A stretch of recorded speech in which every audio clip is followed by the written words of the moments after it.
हिंद ऐं सिंध जी मशहूरु सैलानी दरबार जो 3 ॾींहनि वारो 312हों महा अतिसो मेलो हयात पताफ़ी में शुरू थी वियो आहे।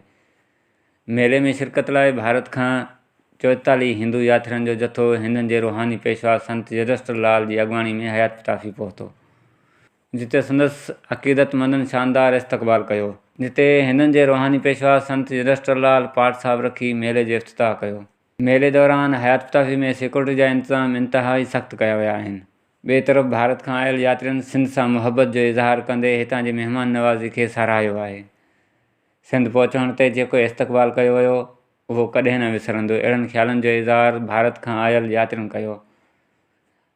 मतबरे सतना खां आयल केल मेंघाणी जो चवणु हो त सिंध में पहिरियों भेरो आयो आहियां। हिते अचण बाद ईअं महसूसु नाहे थींदो त पंहिंजे मुल्क खां ॿाहिरि आहियां। हिते जेकी पंहिंजाइप ऐं महिमान नवाज़ी आहे उन जो मिसाल नथो मिले।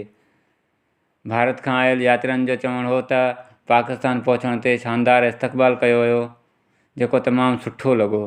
माण्हुनि जी मुहबत ॾिसी बार बार हिते अचण जो मन करणु लॻो आहे। सिंध अचण ते ॾाढी ख़ुशी थी आहे। हितां जा माण्हू मुहबती आहिनि।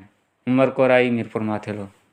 पाकिस्तान जे अवाम जी, हिंदू हुजे, वाणियो हुजे, चाहे मुसलमान हुजे, एॾी मोहबत मिले थी जो असांजी इच्छा थींदी आहे त हिते ई रही पऊं।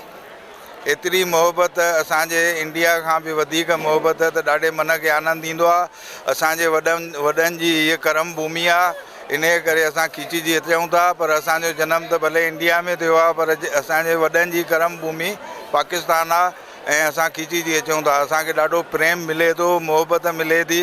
कहिड़ी बि जात जो हुजे, किथां जे कहिड़े बि शहर जो हुजे, पर ॾाढी मोहबत मिले थी।